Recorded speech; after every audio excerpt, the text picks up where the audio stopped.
So in today's episode of Learning Unboxed, we have a very special treat because once again, we are on the road, out and about in the world. And so today, a super special treat because we've never had an interview or a conversation, if you will, that takes place in Indonesia. And specifically today, we are going to Bali, which is a pretty magical place. And our conversation, we are meeting with Sal Gordon today.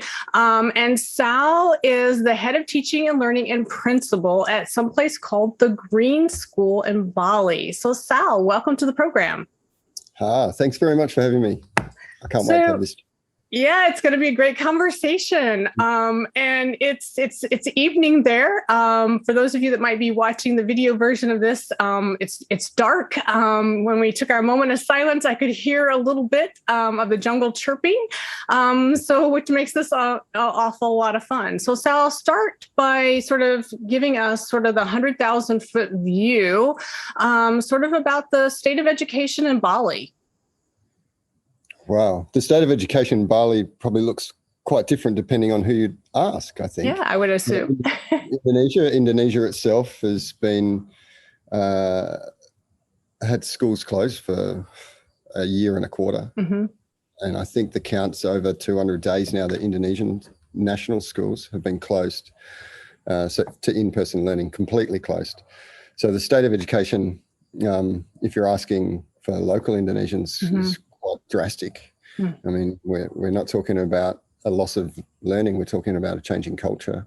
Wow. Because of, and a long-term impact. But the state of education where I am right now, Green School Bali, is quite epic. We're on the frontier of changing education, I think, in terms of what a school does, what a school looks like, what a school wants to achieve in the community, and how education should be seen. We are definitely faced with some pretty massive challenges like anyone else at the moment, mm-hmm. in terms mm-hmm. of, this virus that apparently is going around. But I think the test of our school model being a real sort of community of learners, the test of really understanding an up-to-date, real pedagogical thought of how to design learning experiences, the how, and even the what, the curriculum that we've designed here over the past 13 years in terms of skill-based learning, values-based learning, mm-hmm. projects, service, as well as, some traditional aspects. We want good numeracy, literacy, scientific understandings, but the model of what we teach here has also stood a test of time, and in a time where education is being scrutinized, probably more so than ever. People probably got a little bit more time, and they're seeing it at home when their kids mm-hmm. are at home. Mm-hmm. The model that we've created is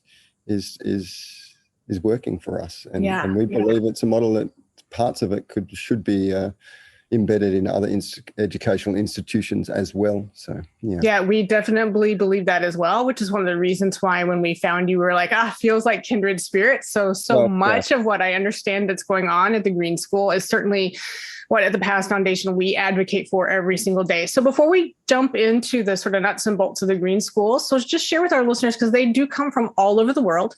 And so they're not necessarily going to be familiar with the ins and outs of what's happening in terms of sort of the why of the Green School. And I want to really sort of touch just a little bit about, so why you, Sal? So why did you find yourself, end up in Indonesia, and sort of, your role at the Green School has transitioned, some it would appear, over time.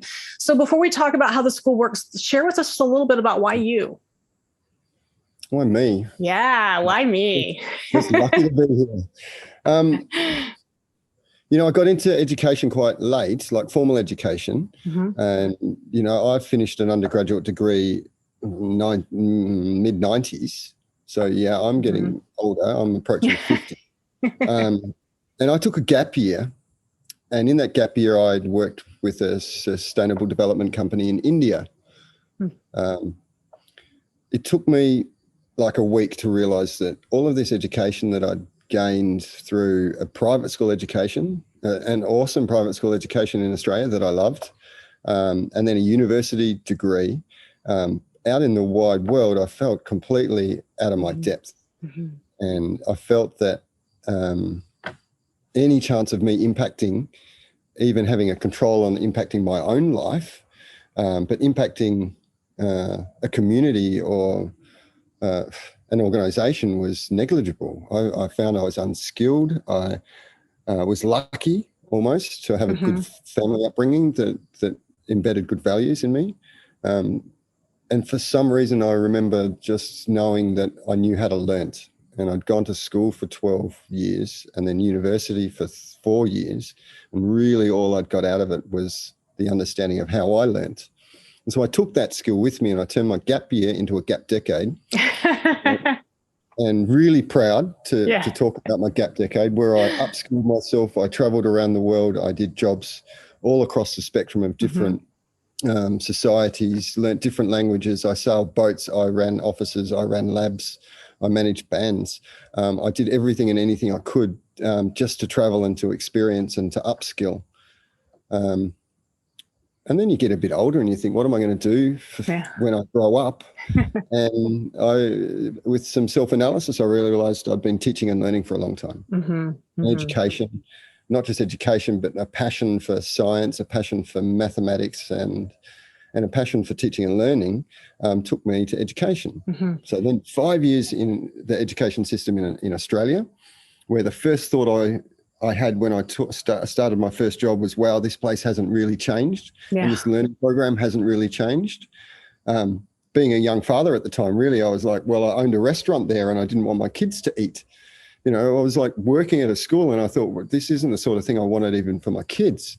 So I immediately made changes in my approach to education. I integrated units. I integrated sustainability units within a public school in Australia, but I was banging my head against a wall of bureaucracy, of rigid assessment, of curriculum that wasn't allowing me to bend. And then one day I saw John Hardy's TED Talk, and it led me to seeing that education could be different, and that a movement in education and a revolution that I think needs to happen in education around the world is happening here at Green School Bali. And I did everything I could to get a job here 8 years ago. And I joined the middle school and was a part of a really cool small middle school team that designed one of the most innovative learning programs you could imagine, with student-centered projects, passion projects. It's breaking the age cage walllessness, nature-based learning, educating for sustainability, not just about sustainability. And then I was head of middle school, and now I'm the principal of this amazing institution and a leader amongst this community. I'm also known as the peaceful pirate principal. I come from quite a different background in terms of education circles. There's not a lot of rooms with principals in them that we have a similar sort of pathway to where we've been, where we are.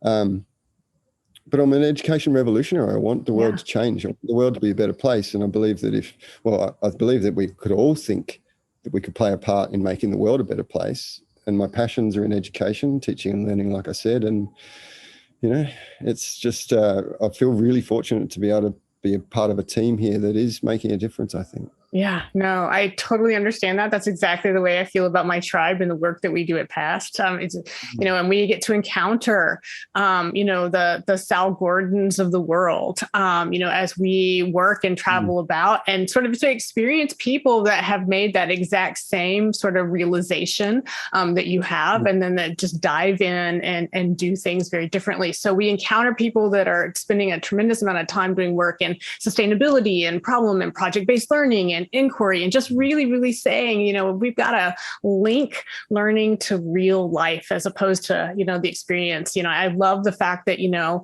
you spent 5 years or a decade, I guess, really, if you will, it's just sort of that gap space of upskilling. And then you go back into a school setting and say, nothing's changed. And I think I hear that all the time, right? It's frustrating. Yeah. But go ahead. I'm sorry.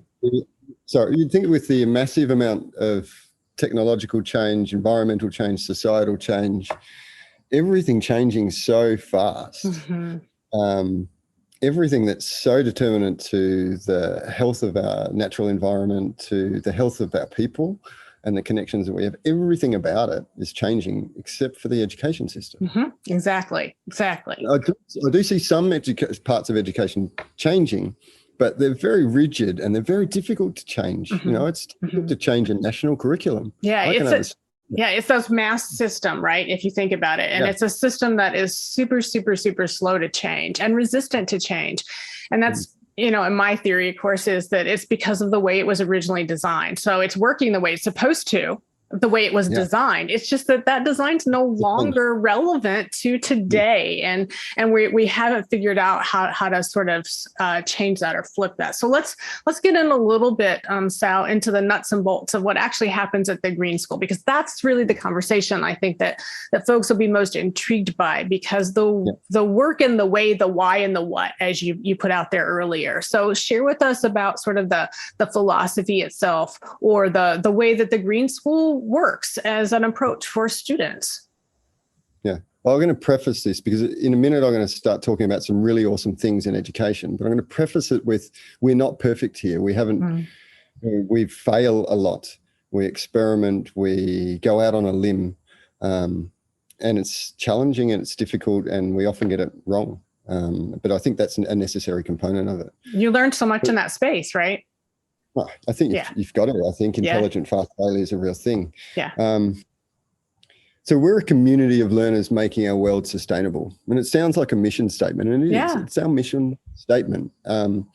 We try to differentiate ourselves from just being a place like a school, the concept of a school, where you drop your kids off and they go to classrooms and learn information from teachers and then get a number at the end of that block unit, and we assess students as learners and as people by one sort of final assessment and number grade.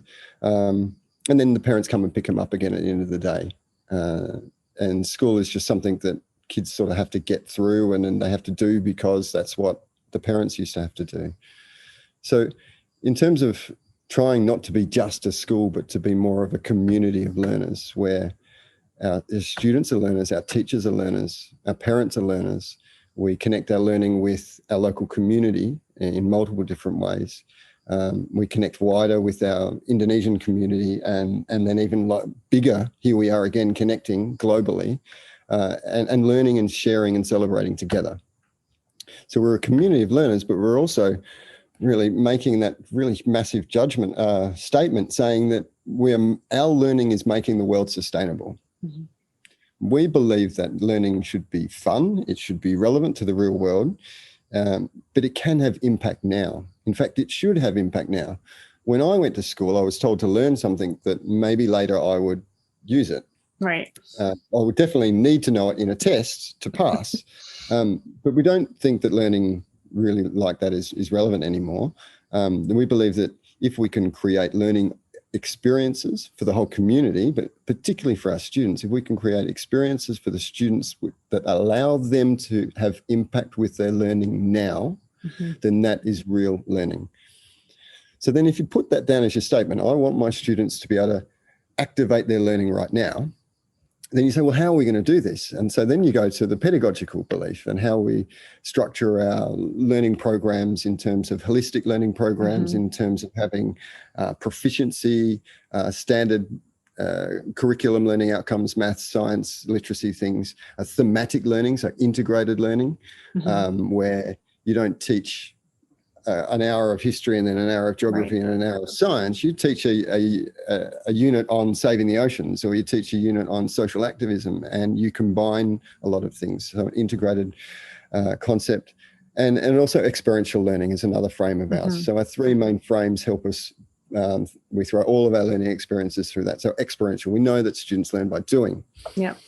Then we say, right, if we want learning to be real and impacted now, well, we've actually called our pedagogical statement is based on the word real, the acronym real. So we believe that learning should be relationship-based, R.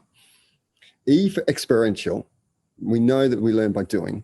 We also think that E stands for evolving as well, because we don't like our curriculum to be like printed out and rinse and repeat every year. It evolves every year to the needs of the students and what's going on in the world.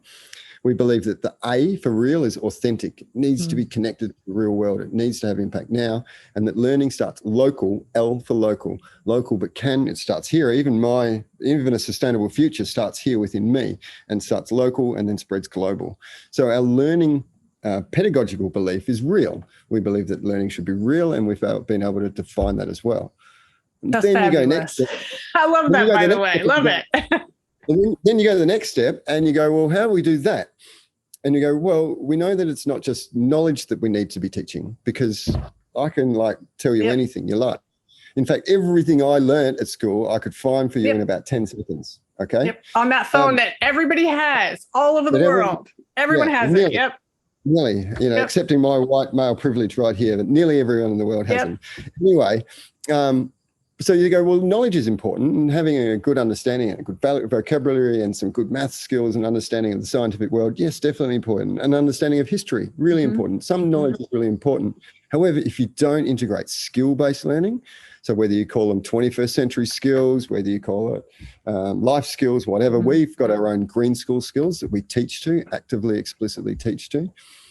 And so it's skill-based learning, collaboration, adaptability, critical thinking, creative thinking, the whole series of skills that we base our learning programs on, and then values-based learning. And if you combine knowledge, skills, and values through a holistic education program moving towards sustainability, then you have a learning program that is real and that impacts the world right now today.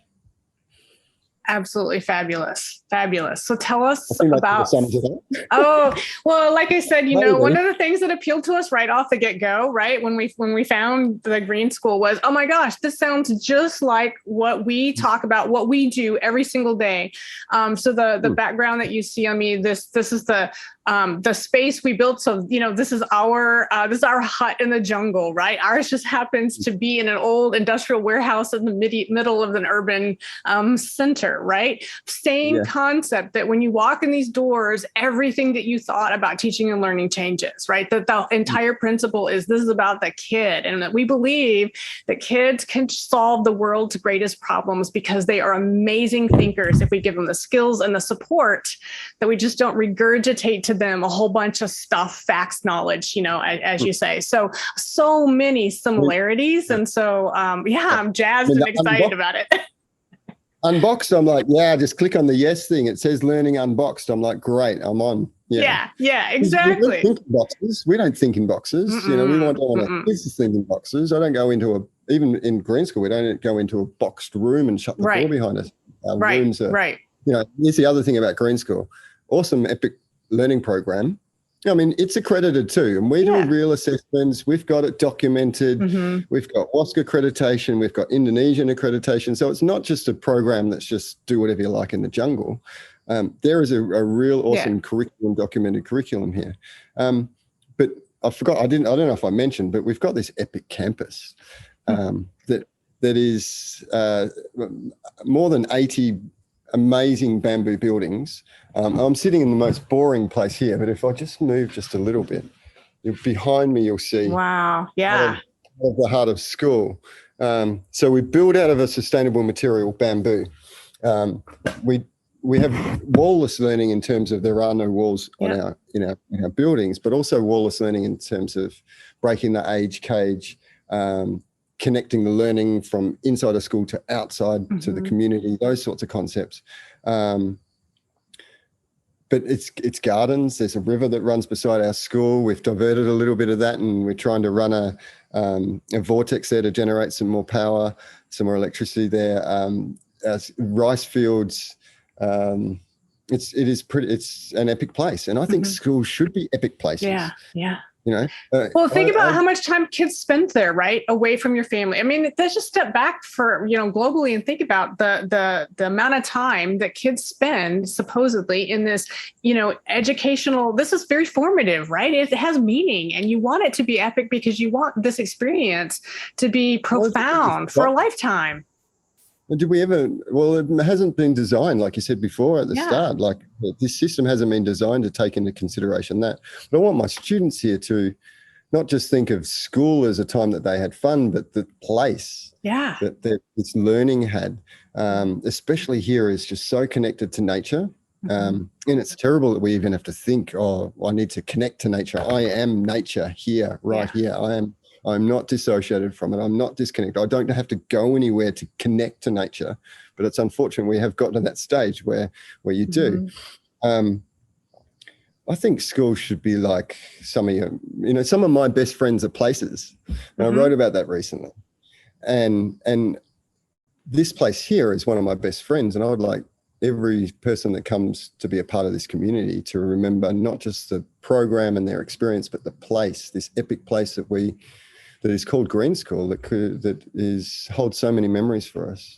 Yeah, absolutely. Oh, I would love the chance to see it someday. It just sounds amazing. So share with us a little bit, Sal, about the student experience. So maybe walk us through a project or something that the students are working on right now, because, we talk all the time about this idea of fully integrated transdisciplinary teaching and learning, that you no longer go to math class for the sake of going to math class. And, that's just completely disarticulated from your history class or your science class, that very much like what it sounds like you're doing at the Green School, that everything is fully integrated because you're working on a thing, right? You're trying to solve a problem, or you're having this experience and you're tying it all together.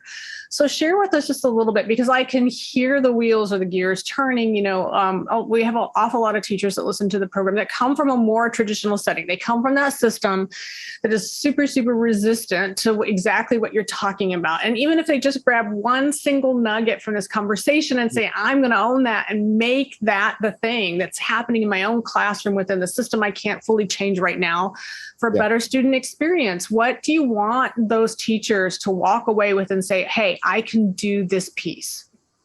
Well, where do we start? I think one really sort of foundational piece for me is that, we go through our whole life learning. Well, we should be. We should go whole life learning, and learning should therefore be fun. Number one, it should be fun and meaningful, but fun's a really important thing. Like, we're humans, we like having fun. Yeah.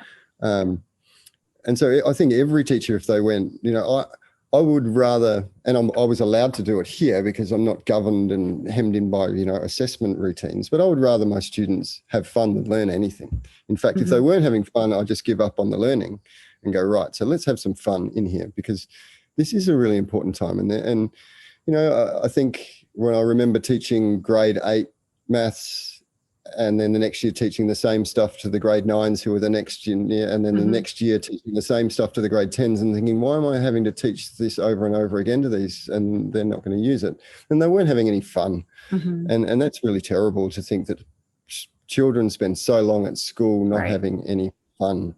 Like, we have to deal with that stuff when we're older, dealing with the no fun bit. Apparently that's part of being an adult. I haven't caught up with that yet. But honestly, I get asked this question a lot, because we do a Green Educator course program here where we think we provide our own internal professional development, but we also run now online and blended educator courses. Normally there's about 50 teachers from all around the world in different school systems.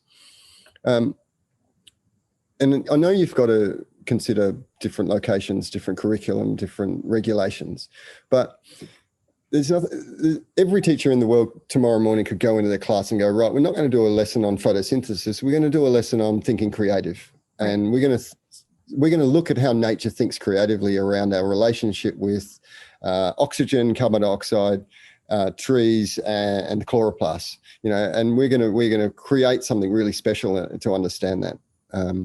Or you could go, right, today's more important for us to celebrate International Peace Day. Today is, International Peace Day. Today's more important for us to celebrate International Peace Day, and as a community to demonstrate that peace is important to us, than to stick to a schedule. So let's do something as a community to do that. So redefine what your school, what your learning experiences mean for your students. They should be fun, they should be skill-based, and they could have values-based opportunities in there as well. Even if you were going to teach an algebra lesson, make it fun, play some music, have a quiz, talk about algebra as a maths muscle building exercise or a problem solving. Turn algebra into a solve problems. Let's go to learn how to solve problems better together. So flick things around instead of teaching a content into a skill. Right. Next thing is, I think that there is nothing more important to be educating about, at least about, but for sustainability. So holistic sustainability, environmental sustainability, social justice, these things are more important to us than ever before. Mm-hmm. They're in front of our students' faces the whole time and through social media and everything. They're very well aware that we're handing over a planet that's broken, with cultural relationships that are based on mistrust and years and years and years of lies. They're well aware of this stuff. We're not hiding anything from them. So bring that into the classroom. Allow the students to understand what the real world is about, and then provide them, again, opportunities to skill up and to be able to demonstrate values that will provide them an opportunity to move forward into that world and may have an impact. It's pretty hard, I know, because I know teachers are off to go to school tomorrow, for example, and they've got to cover these learning outcomes in this set amount of time because the students are going to get assessed, and then probably even the teachers get assessed. Mm-hmm. From the students' results. I mean, I don't even know how to deal with that because, well, that's why I'm here, because it can change. Looking at even the UN Sustainable Development Goals is an awesome first step for if you want to educate about sustainability. And then if you want to provide impact for your students, then you start solving local problems. So I'll give you an example. Can I keep talking? Yeah, please do. Absolutely. Are you kidding? This is awesome. A couple of examples. Like our students here a while ago, we did instead of just doing a normal maths unit, we did a sustainability audit for the whole school. Mm-hmm. And this is where in our middle school maths class, normally you just do data collection and statistical analysis from exercise books, but we audited the school. We handed that data over the next year to our high school maths guys, and I don't even think it was a maths class. I think it was a thematic class that realized that there was a couple of problems. And one was a transport. Mm-hmm. And so there was not enough carpooling, and we were our carbon footprint for transport to get to the jungle here was too high. And so we decided to solve that problem by solving the used cooking oil problem, because there's a big black market issue or people just throwing used cooking oil into the river, basically. Mm-hmm. So we collect the used cooking oil, we take it to a refinery, and we make biodiesel. Biofuel, and now we've got seven bio buses that run our school bus system, basically. So taking the bad black market used cooking oil off and we were even using glycerine, the byproduct, in our biolab. So you find a problem and you allow your students the opportunity to solve it. Yep. And it is and it is amazing when students do that. I don't know about you, but I will often talk about when folks come to visit what's going on at PAST, and I tell them almost every single time, I mention the fact that, from an R&D standpoint, right? Because what you're talking about, right, is really R&D, and your kids were literally able to solve that problem using all the same principles that those fully formed adults, as you referenced earlier, right, in your regular day job, should be able to have the skills to do, right? So these really, really experienced teams that are, epic in some of our industry partners, that's what they do for a living. And I would argue that I will put our kids up, our middle school kids, our high school kids, up against the industry's best R&D teams anywhere in the world, right? Because to your point, these kids, if you toss them those real world problems, if it's authentic and it has meaning for them, they can in fact solve that problem. Yeah, they're out of the box. Yeah, we've got an opportunity right now. They haven't been boxed yet.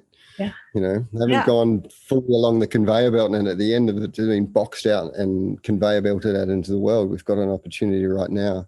Yeah. I love the fact that, when you toss these types of things at kids, one of the things that I hope that people will very quickly discover is that, because they don't have that adult world experience, they're not jaded, right? They don't come to solving a problem with all the reasons why it can't work or the set of constraints, because they don't know what's not possible. And because of that, they are far more creative, I think, in their problem solving than most of us would be. Yeah, and even if it doesn't work. Yeah, so what?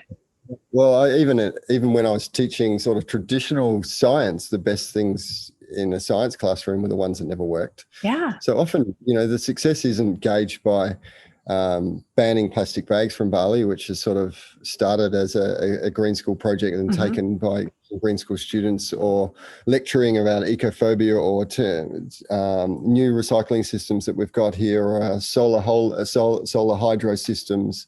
It's not about the success or failure of the project. It's about the learning experience and the impact that has on a student, individual and collective life. Yeah.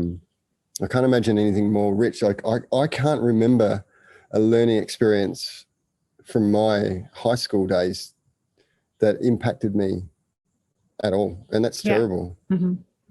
Yeah. No, I would agree with you. Yeah. Yeah. And I love school. Yeah. I love learning, right? You have to, or you wouldn't have immersed yourself and found yourself back into it, right? That's the other thing that I find about, folks involved in these creative school experiences is that you have a tendency to be these passionate lifelong learners that just, love the exercise of learning new things, if you will. So, the other thing, just before I lose track of it, there are a lot of people wanting to change, and I would be surprised if anyone's sitting there watching this and going, well, I'm the only one in my school that wants to do things a little bit differently, or wants to build a sustainability committee, or wants to implement mindfulness into a curriculum, or wants to do more project-based learning or service community learning.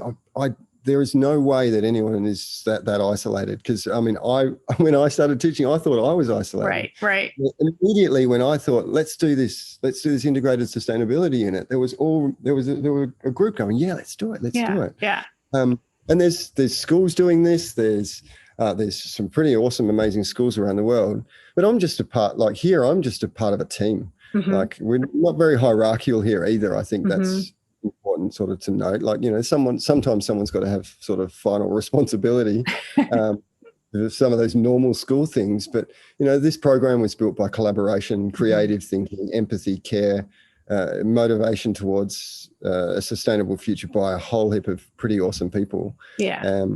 And so there are a lot of people around the world that want to and can change education.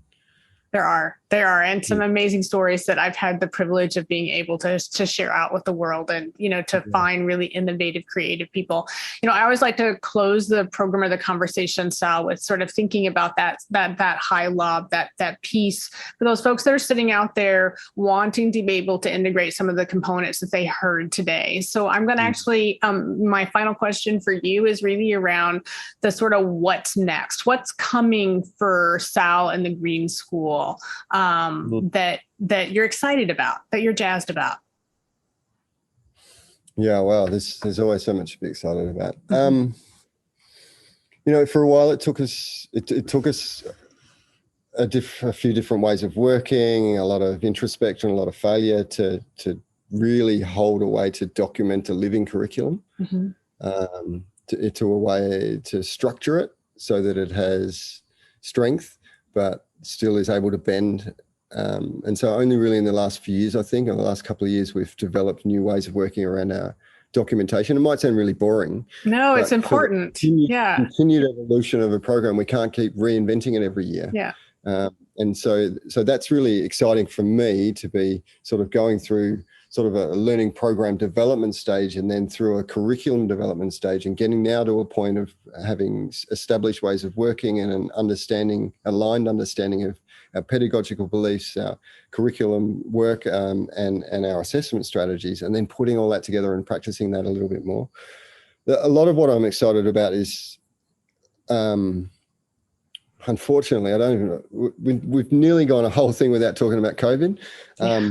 But, community of learners that's experiential learning, that's based in a campus, epic campus, it's been quite difficult for Green School Bali to bring their learning program that we want to a world that had a very, high component of distance learning or home-based learning, online learning to it.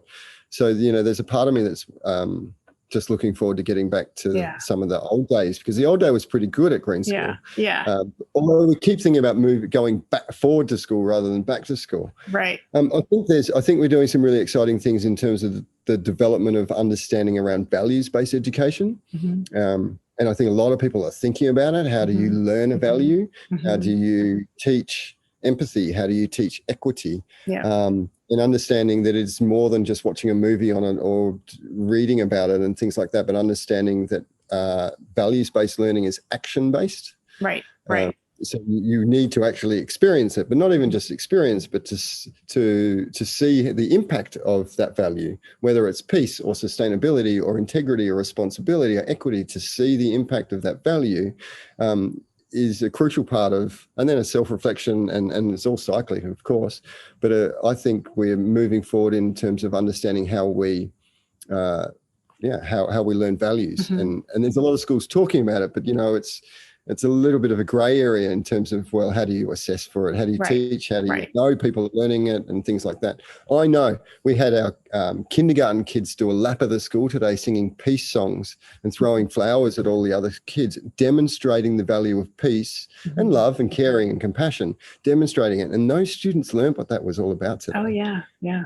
By doing it, by seeing the smiles and everyone cheering and clapping and handing out their little peace catches that they'd made and little peace postcards. Those 5-year-olds learnt a value today, really valuable value that wasn't part of education when I went to school, but should be a part of learning. So values-based learning is important.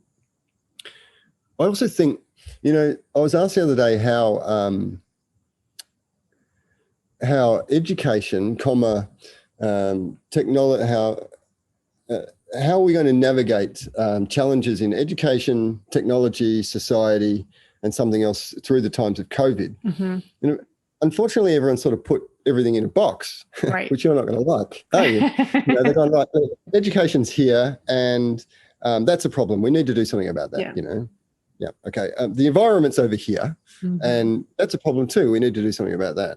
Well, technology, we're struggling to keep up with technology, right? Or we need to do something. And let's put another box over here. It's called societal problems or cultural problems. Yeah, we need to sort of take a look at how we treat each other. I would propose that education comes outside of those boxes and goes, right, if we change education, and I can see it changing, if we change education, we automatically, if we start educating for a holistic sustainable future, we do it with values in mind, we do it in skills in mind, we do it with love and care and fun in mind, then we are going to be solving societal problems. We'll go backwards. We are going to be solving environmental problems, and we're going to be coping with technological change. Education itself defines civilizations, and we're on the cusp of something like a revolution that we need.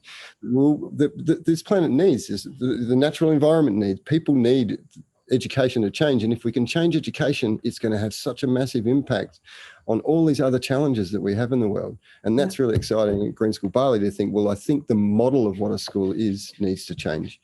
Not just what happens inside the school, but the concept, the relationship that people have with school, the relationship the school has with the community, the relationship that learning has with kids.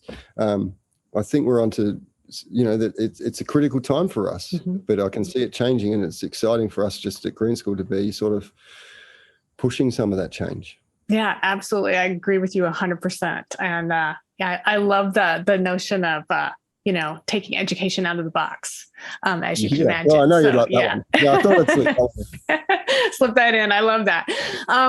Sal, thank you so very much for making time in your evening, right, to join us at the end of the day to have this conversation. I truly, truly appreciate it. And, for our listeners around the world, I really hope that they reach out and engage and learn an awful lot from what's happening at the Green School. I certainly know that I am super jazzed for my day as mine's getting started here in my part of the world, because, the great conversation that we were able to have today. So thank you for what you do and for sharing with us. Oh, thank you very much. People check us out, whether it's on the website, I blog a little bit from crazy mind wanderings that I have, student projects, there's Quest projects for our grade 8s, our grade 12s do Greenstone projects that change the world. We're not perfect, but we're doing something really cool, and we're happy to connect with educators, people all around the world that want to be a part of this community in any way.